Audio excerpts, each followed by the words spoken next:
Guillermo, Emil Amok to you. I know it looks like I'm up high above some like stadium or something. I'm wearing my stadium garb. And because I'm in my closet, I don't have to wear a mask. I mean, everyone's jumping on all the politicians who don't wear a mask. Actually, I would jump on a politician who doesn't wear a mask.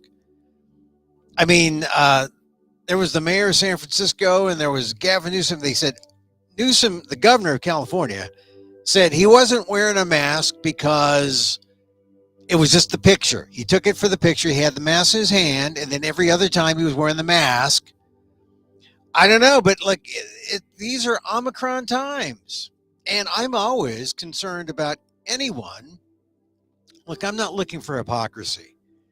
I trust Newsom is doing what he needs to do, French Laundry notwithstanding, but I'm more concerned about all the people in the stands, right? And when I watch these football games, I hardly see any. Of course, the Warrior game I was watching last night, or one of the nights, the last Warrior game, they played the Rockets.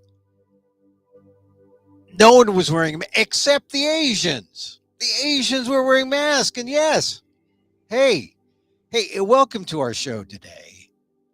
Emil Guillermo, Emil Amok to you. Like I said, this is Emil Amok's Takeout, my takes on all things considerable.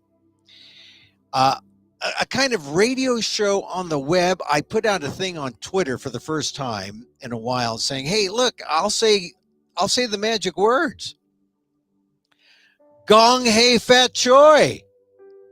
Gong Hei Fat Choi. Actually, I was a little late. I said I was going to be here around 1:50. This show officially starts at 2 p. Pacific. People who listen to the show regularly, I come on at 2 p. Pacific. I was actually looking for a tiger. I wore my red shirt yesterday, so I kind of wore like a reddish featured kind of shirt today. But yeah, I wore a different red shirt yesterday than a previous red shirt. They're just all red. They look red. And so I wanted for the Lunar New Year, where I say, Gong Hei Fat Choi, I wanted to wear something red, but I also wanted to come with a tiger, right? And I looked all around. I'm here in my closet. There's no tigers. I have a Beanie Baby sea otter named Seaweed, holding a seaweed. I have no tiger. I went downstairs. I said, well, certainly I have a stuffed tiger. No, this is the best I got. I got a panda. Happy Lunar New Year, all of y'alls. This is the micro talk show of the AAPI and the AAXs. My naming convention for the Asian American and an X, right? Fill in your ethnicity. Asian American Filipino, AAF. Asian American Chinese, the AACH, the ACH. This almost sounds Jewish there. ACH. AAC, well, AACH because AACA Cambodian. ACH. It's a name. It works. That naming convention where, we're always trying to figure out what to call ourselves, right? The AAPI, the AAPINH, the AANHPI. I like the ANIPIs. Or if you're none of those, you could just be an ALL. All's the rest of you. Right? I mean, because I talk about stuff that concerns us all. And you say, Emil, why are you wearing the thing that makes you, it doesn't make you look like Princess Leia, Emil. It makes you look like John Madden or something. Or like, you're doing play-by-play. I am doing play-by-play. I'm doing play-by-play of life right here from my closet, looking out at the world. And like I said, Happy Lunar New Year. This is, I got a greeting from my good friend David Chu, who sent out an email. He's now city attorney. He says, Gung Hei Fat Choi. And he says, Candace, Lucas, and I wish you good health, prosperity, and happiness during the year of the tiger. It was one of the first greetings I got. And yes, we took the picture during a pre-COVID moment. Is everyone sensitive now to like, you know, are we masked up? Do we look? I trust for the picture. It was just like you got the picture, then you got your mask on. We need a video. We need the the on the iPhone they have that pre thing so you know what what you're doing just before the picture. We need that now because people just want to get gotcha. I gotcha. And this is what David says in his email. Now, he's a politician, so you got to take it with a grain of salt, you know? You got to say, he says, the tiger is a symbol of courage, power, and fierceness. All important attributes to remember as we continue to advocate for justice and opportunity for everyone. Yes. And he also, so yeah, think of those qualities. Courage, power, fierceness. Yeah. All describing my sea otter. Don't tell him. He thinks he's a tiger. Okay. Or, but like I said, just in keeping, I got the panda too. David in his email says there will be a Chinese New Year parade again in San Francisco, February 19th, the first time in 2 years. And that's something. You know, I've been to the parade a number of times. I've been in the parade once, actually, for another company, and it's wild. It's wild because, well, you know, it's not. I mean, it's big at the stand, right? Right there by where the reviewing stands are. But it gets a little thin in some parts, and it was just I had a good time. I don't know if I'm going to go to this one though. February 19th. We're going to see what the Omicron numbers are. Maybe Ben Fong Torres will be doing TV again. He usually does that. I don't know. I just think Chinese New Year always exciting, or to be more diverse, Lunar New Year always exciting. And as I said, growing up in San Francisco, we go to Chinatown. We go into, I don't know what restaurant in particular, but we always went to a restaurant where you had to go downstairs and then you got a booth that you pulled the curtain. And who knows what you did behind the curtain, right? But we had a curtain, so we had a little privacy, and it was the whole family, a number of families, and we usually have, this is my pre-vegetarian days. You know, we used to have wonton soup, and we'd have the duck, right? Always roast duck, right? We'd have we'd have my mom would call it chop suey, chow mein, essentially. And my mom, no bean sprouts, no bean. She didn't like bean sprouts. I said, Mom, I like bean sprouts. Anyway, but that's one of the things I remember. We'd go down into like this basement restaurant. We'd go behind the curtain. We'd order. Oh, it was a great time. That's how I remember celebrating the Lunar New Year. So Lunar New Year is about eating. It's about food. It's about being with friends and family, even during COVID, even during the Omicron portion, you could still virtually say, Gong Hei Fat Choi. Hey, Gong Hei Fat Choi. Gong Hei Fat Choi. Anyway,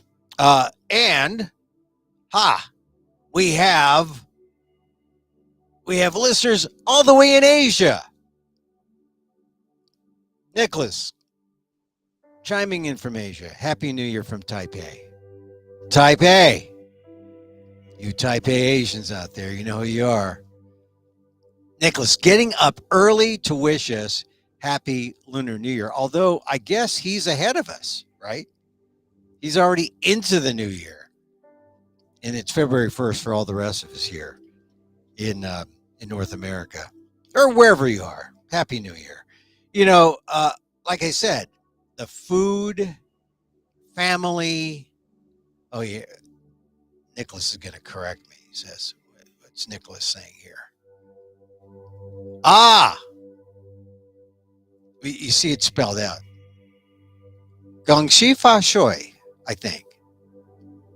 I'm not, my accent, the Chinese accent, not as great. Before 6 a.m. Okay. All right. Gotcha. Anyway, if you're on Facebook, you can chat with us. If you're on YouTube, I don't see the chat till late. If you're on Twitter at Emil Amok, well, then you just see us live. But thank you for being here. You know, we gotta. There's a lot to talk about today here on Emil Amok's Takeout number 235. What I call "What Does an Asian American Think?" WDAAT. What does an Asian? You know, they never ask. They never ask what an Asian American thinks. You look at the polls and you say, some people. There was a poll last Sunday that ABC put out that said that people do not, or they wish that Joe Biden would look at every candidate, and that they were against this whole idea about him appointing an African American woman. Let me tell you this. I wrote something on the ALDEF blog. I did say, look, there have been no Asian Americans on the Supreme Court. And isn't it about time? Not to be in conflict with what the president said. Here's why I admire what President Biden is doing. He's living up to his word. He's living up to his word. He said during the campaign he was going to nominate an African American woman. And then when Justice Breyer announced his retirement, officially, there was Joe Biden right there saying, yeah, I'm going to pick the most qualified person, and I am going to appoint an African American woman. He's going to make history because it's just ridiculous when you consider the lack of diversity on the court. So, frankly, I'm all for Joe Biden doing that, because what is he doing except keeping his word? And when was the last time we had a president who kept his word, who didn't lie? My goodness, how refreshing it is to have a president who tells us the truth. I mean, the previous guy, that Trump fellow, the Washington Post recorded something like 31,000 lies or misleading statements during the 4 years of Trump. It is historic that Joe Biden is keeping his word, saying that he's going to nominate an African American woman. I think that's great. We need the history, because the fact is, as I said, there's never been an Asian American, but there's never been an African American woman. I mean, you look at the diversity of the court. There's never been. Well, there's been an African American. Yeah, Clarence Thomas, the guy who was a beneficiary of affirmative action, but doesn't like to admit it. Has a wife, a Caucasian, but that's not the point. She is an advocate for extreme right-wing causes, some of which Clarence Thomas may or may not have to consider from his position in the court. Is it a conflict of interest? Could be. But he's not recusing himself, and the ethics of the court says, well, it's going to have to be up to Thomas. We'll see how ethical he is on matters where his wife just goes off. I mean, check out Jay Meyer's piece in the New Yorker. She's done this report exposing Ginny Thomas's activity, which really endangers the ethical position of Clarence Thomas, the only African American on the Supreme Court.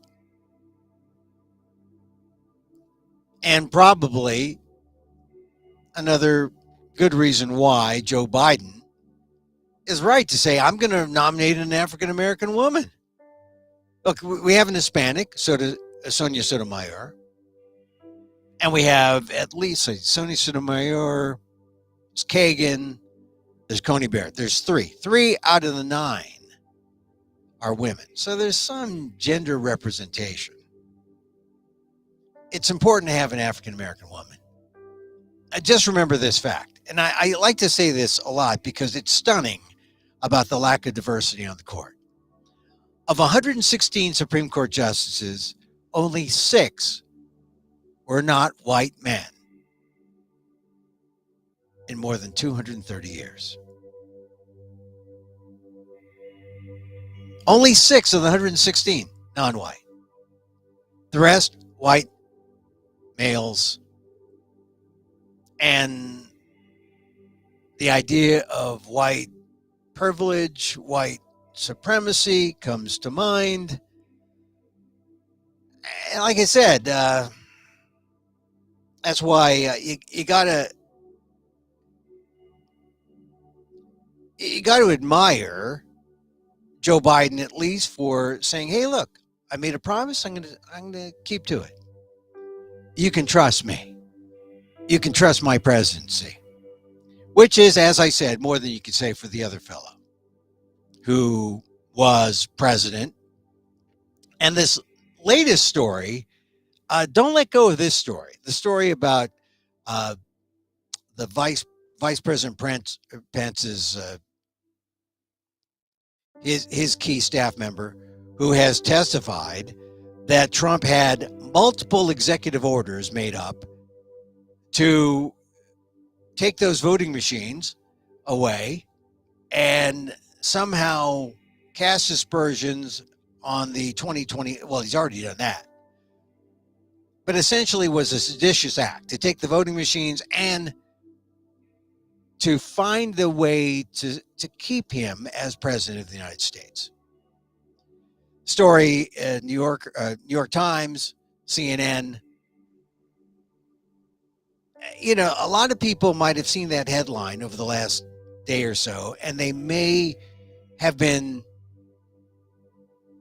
I don't know, they may have been sort of like, oh, what else is new, right? Because we have been so inured to the shock value of, well, what is it now? What has Trump done now? And I just think it's important that we understand that Trump is still seen as the standard bearer of the Republican Party. And if you're a Republican, I would hope you would take that into consideration when you see your Republican friends say, yeah, that Trump 2024. This is a serious thing. And if the January 6th committee and the Justice Department get to the truth, can you imagine a president? I mean, no one has ever done this, where they didn't like the results of the election, so they tried to change the results. This is, if you think our democracy is in trouble, this is just another step that leads you to that conclusion. Oh my goodness. And he's still out there,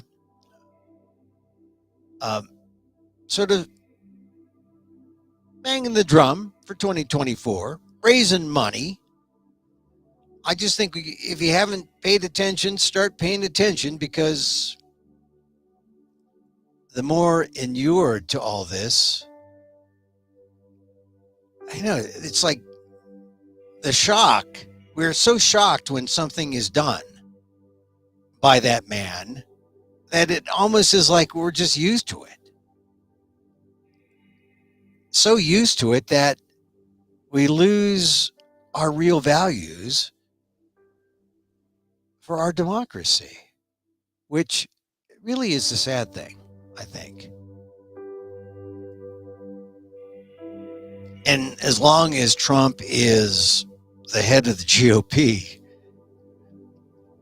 GOP becomes the party that's both anti-democracy and anti-diversity. Because who are the leading folks saying negative things about appointing a black, an African American woman to the Supreme Court? Republicans. I mean, that guy Wicker from Mississippi was out there saying it's an affirmative action kind of thing. These are among the most qualified people you'll see on any list. They happen to be African American women, but you know, they are. I don't want to say they're overqualified. They are super qualified and super smart. And then Ted Cruz. Oh my God, Ted Cruz. Harvard law guy. I guess he's a little jealous. Or I guess he's just preserving. I just want to cut out my path to be the latter day Trump. And when people get mad at him and push him out, then who will emerge? Ted Cruz, Governor Ron DeSantis. Everyone's trying to jockey to see, all right, I'm going to be Trump light. That's better. Not as racist, not as anti-diverse, not as anti-democratic, but still with that flavor, that taste. That's no good. That's no good. So, under those circumstances, I wrote in my ALDEF blog, I said, why not have a short list, not just a short list, because why not have a full list of all the people of underrepresented folks who are in the legal profession and could represent future picks for the Supreme Court? There's a lot of people. Neil Katyal came to mind. I wrote him into my column. Tani, the Gore Sakaue, the Supreme Court Justice of California. I mean, there's a lot of really qualified people who are Asian American. But we'll see. I'm just glad that Joe Biden is going to, he's meeting today with a bunch of people. He's meeting with Grassley and meeting with Dick Durbin, some Senate bipartisan group at the White House. And he said he's going to come up with his choice by the end of the month. He's got some good people he's looking through. And it will be historic. Speaking of which, February 1st, this is a key day, right? Lunar New Year, but also the start of Black History Month. And,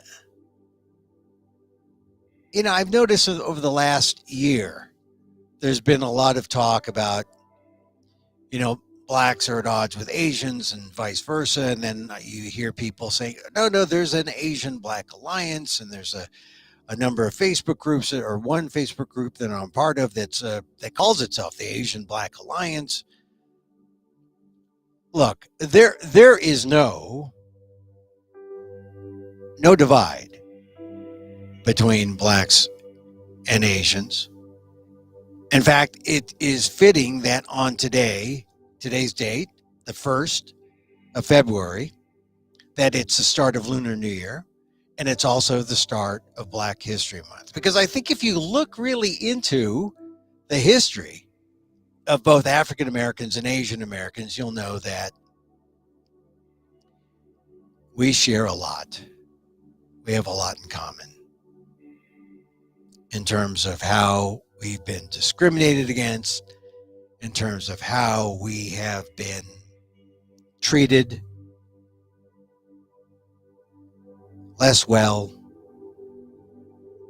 essentially as subhuman. I guess any kind of racism that you feel you're being treated as subhuman. But February, you say February is a short month, and so it's kind of, you know, African Americans have been given short shrift. But actually, I look at it, I look at Black History Month as starting with Martin Luther King's birthday, you know, and I just take all that time. I'm just thinking about African American history. And by the time February 1st comes up, I'm into it after, reading MLK speeches or stuff about MLK. But I think if you look into February, you'll find the one thing that most Asian Americans point to that say, hey, look, here's our common ground. And that would be February 19th. That was the day that 9066 was handed down. That was Franklin Delano Roosevelt's order to incarcerate Japanese Americans on the West Coast. Happened in February. And I think that's a significant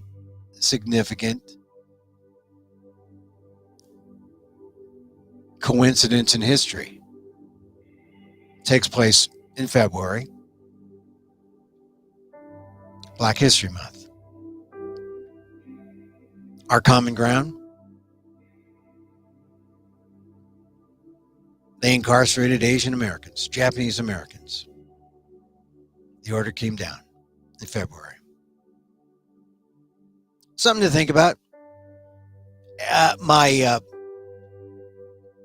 My viewers, listeners, says, yesterday was Fred Korematsu Day. Yes, and where were you for show 234? Show 234, I mentioned very clearly Fred Korematsu Day and the significance of Fred Korematsu Day. So go back and find out why it's significant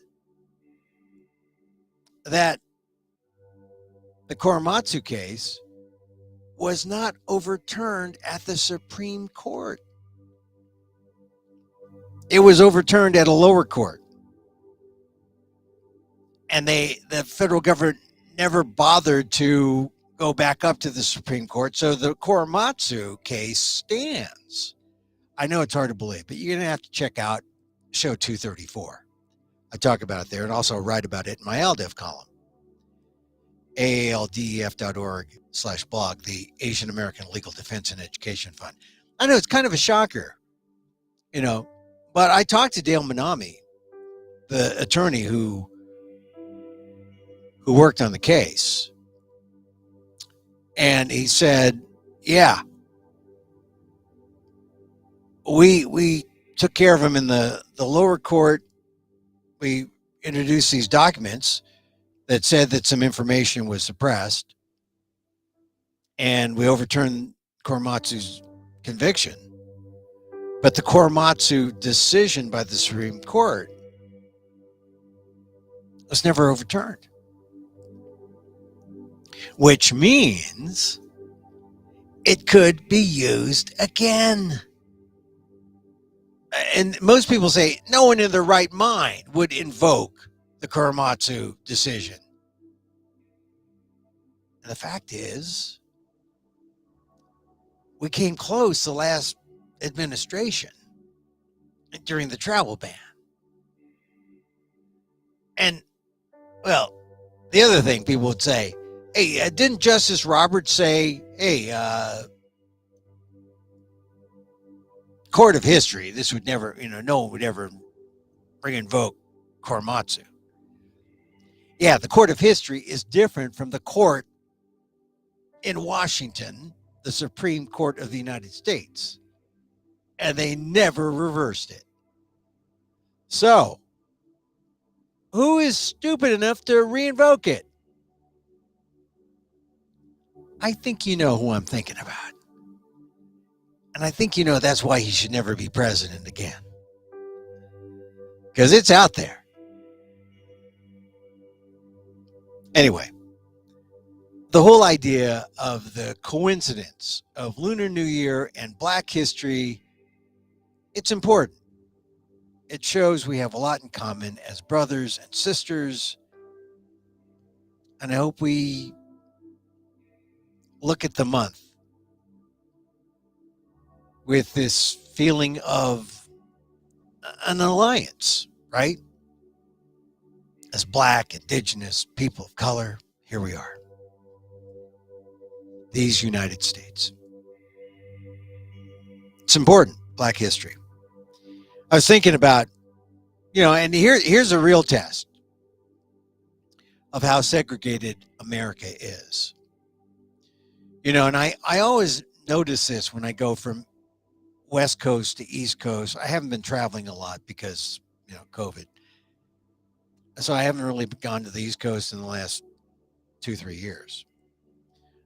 But California, the way of our population, it's whites, Hispanics, Asian Americans, then African Americans. In fact, that's sort of the trend that African Americans have been leaving California and going back to, of all places, the South.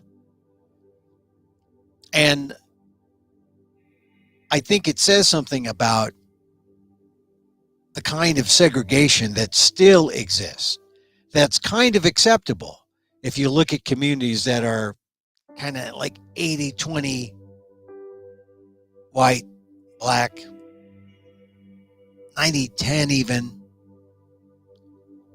Well, I should say white and everything else, and Black. I mean, it's just one of those things about the way America is, where all the Black friends I have are back east.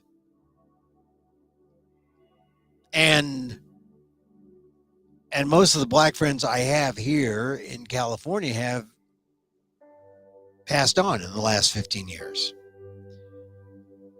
So one of the realities about where we are in our society in 2022, and yet at the same time you look at the population numbers and you see America is becoming browner and blacker and more Asian. And what has been the response from people in power? Hang on, preserve what we have, diversity be damned. I mean, what explains Senator Wicker's comment about an African American woman to the court saying, oh, well, you're beneficiary of affirmative action quotas. There are no quotas in the court. It just is what it is, as the saying goes. Mostly white males until now. And now we're in a position to do something about it. And we should. We should. But that's the backlash we're seeing. And that's why, I mean, the latest news with Trump writing those executive orders or telling his staff to prepare multiple executive orders to somehow take the voting machines and negate the 2020 election.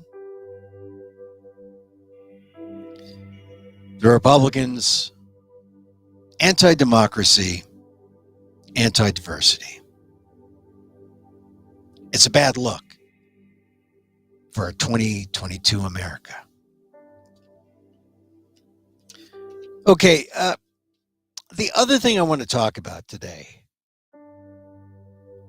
there's a bunch of things. You know, I went to a thing because Sunday I was surprised to see London Breed, the mayor of San Francisco, was at a rally of Asian Americans who were protesting just stop API hate, you know, the anniversary of an Asian American, the Thai Asian American man who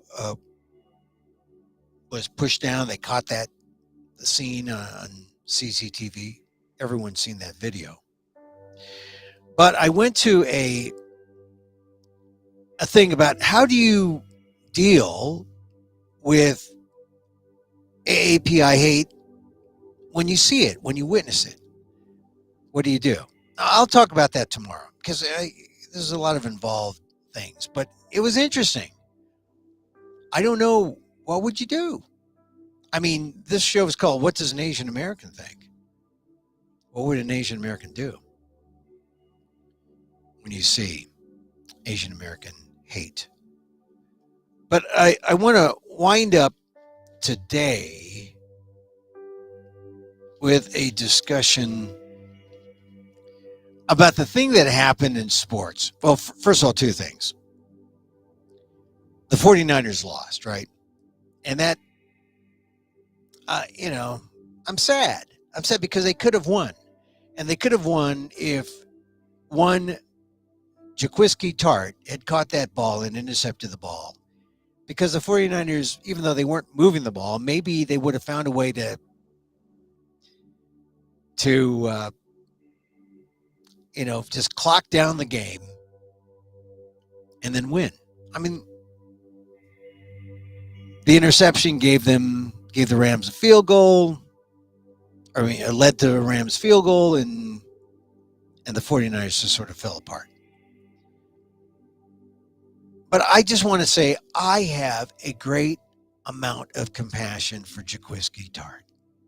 First of all, as a guy named Emil, I have a great deal of compassion for anyone named Jaquiski. And everyone wants to call him Jaquaski. I mean, it's like, and I get you, Jaquiski. I'm a Guillermo, and everyone wants to say Guillermo. I get it. I hate it. But I embrace Jaquiski Tart because he had the courage to say on Twitter, my fault, my bad. And I just want Jaquiski Tart to know, me, a 49er fan, I do not blame Jaquiski Tart. There's enough blame to go around why the 49ers lost. Look, frankly, I would just start at the top. I'd start with the coach, Shanahan. You know, this whole idea of you got a fourth down and or third down or fourth down, and you're just trying to pull people off, and then you don't, and then you kick the ball. You got to go for it. You got to go. You know, no guts, no glory. They could have kept the ball. They could have.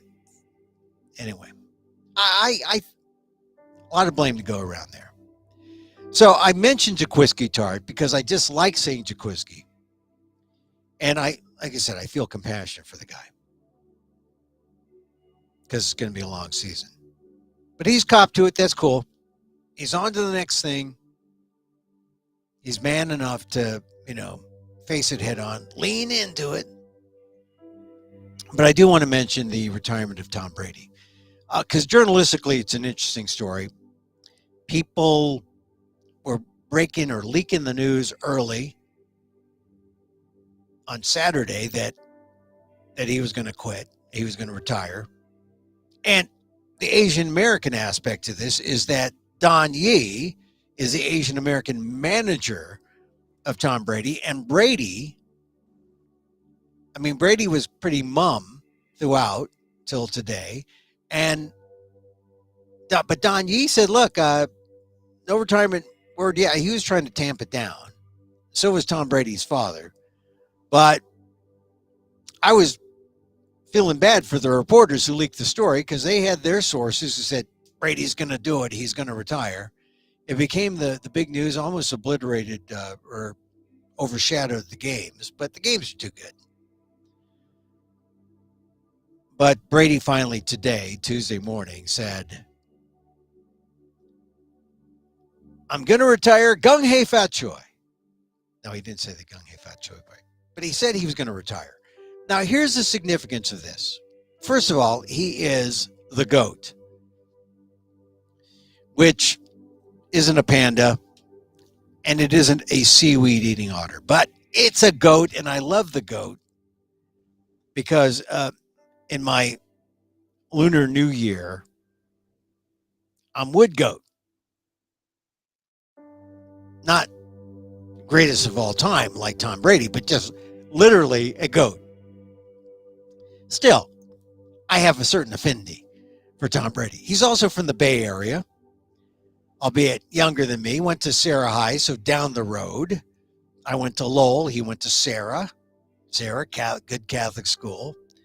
He was not one of the considered the best prospects. He went to Michigan. He was good. I mean, but man, what a career.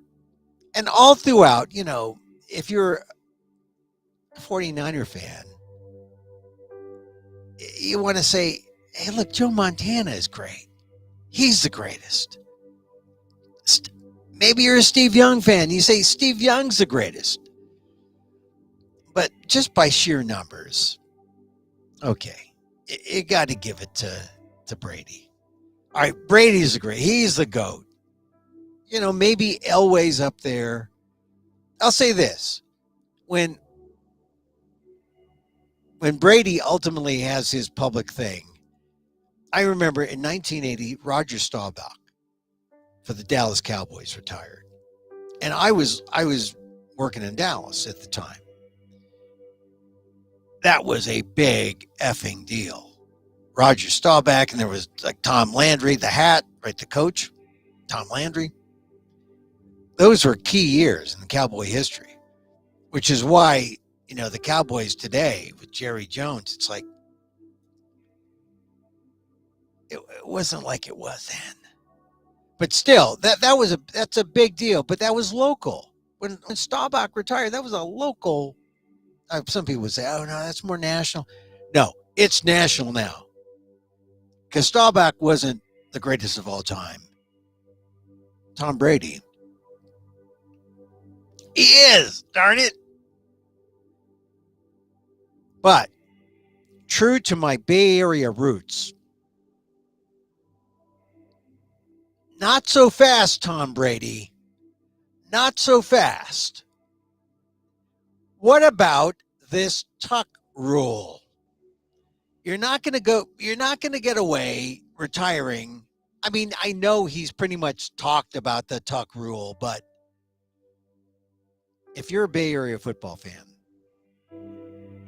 and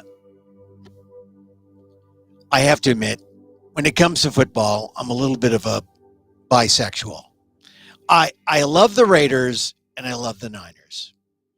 The Raiders, since they've gone, not as much of a problem. But during those key years, I'm talking about the Darryl Lamonica years, the George Blanda years, the Kenny Stabler years. I was a diehard Raider fan. And during that key moment in 2002, when Gruden was coaching the Raiders, and the Raiders and the New England Patriots are playing in that snowy field, January 19th, the Raiders are about to lock in that victory. When Tom Brady goes back to pass, he's about to get hit by Charles Woodson, former teammate of his at Michigan. Brady goes back to pass. He looks like he's going to put the ball into his chest. He gets knocked over. It should be a fumble. The Raiders recover. With about 1:50 left, they can ice the game. But they say, no, that wasn't a fumble. That wasn't a pass. A pass that was incomplete. Oh, no. The fumble recovery doesn't count. No, it's an incomplete pass. Dead ball. That brought on the tuck rule that said that Brady, doesn't matter when you lose the ball or if it looks like you're going to tuck it under your arm, it's a pass. I never understood that rule. That was 2002, 20 years ago. I mean, we're 2020, right? That was 2002, January 19th. It's about a little more than 20 years. I'm still upset by that game, which was won by the Patriots. But it could have been won in regular time, not overtime. It could have been won by the Raiders.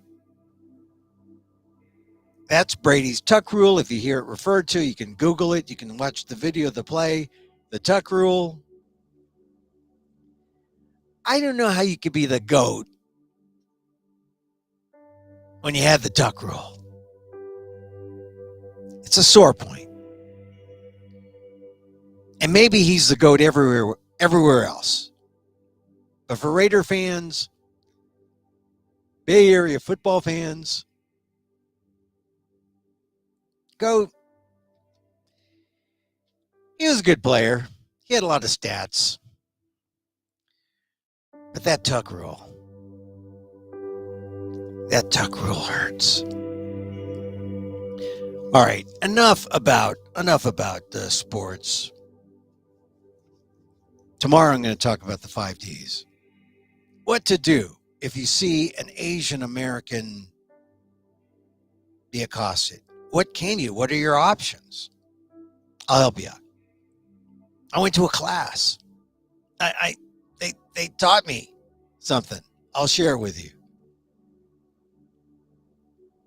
So, my friends, thank you for being here. Thank you for being here on this lunar. It's not a lunar New Year special. I mean, look, my audience, my audience in my closet is a Beanie Baby panda. But that doesn't make it. It's special because you're here. It's special because you're here. Thank you for being here. Replays on amok.com. See my columns on the ALDEF blog, aaldef.org/blog. Hey, do everything that the algorithm asks you to do. Like us, friend us, follow us, poke us nicely. And on Facebook, emilguillermo.media. You can put in the chat. Say, hey, Emil. You can go to Twitter at Emil Amok, EMILAMOK. I like to say, be here. Bang the gong now. Facebook at emilguillermo.media. So, yeah, do all that. Do all that. Please. It's just great. Great to see you here. This is show 235 of what we call affectionately, what does an Asian American think? Because they never ask. They just never ask. We obviously think about a lot of things. Anyway, thanks for joining us. Regular listeners know at about this time, I usually get into this thing about, we go meditative. If you think you're not good enough, if you're ashamed about something, here's how you conquer shame. With love, self-love. Yeah, take this hand, put it here under your arm like you're about ready to give a little, and then take this hand and put it here. And you could smile like this if you want. And it works for a second. For a second, it makes you feel like, hey, I belong. I'm here. I'm really here. It's helped me. That's all I can say. It's helped me. It's helped me. So, as I wish for me, I wish for you. Especially on the occasion of the confluence of Lunar New Year and Black History Month. May you be safe. May you be happy. May you be healthy. And may you live with ease. Till tomorrow. Gong Hei Fat Joy, everyone. I'm Emil Guillermo. Mahau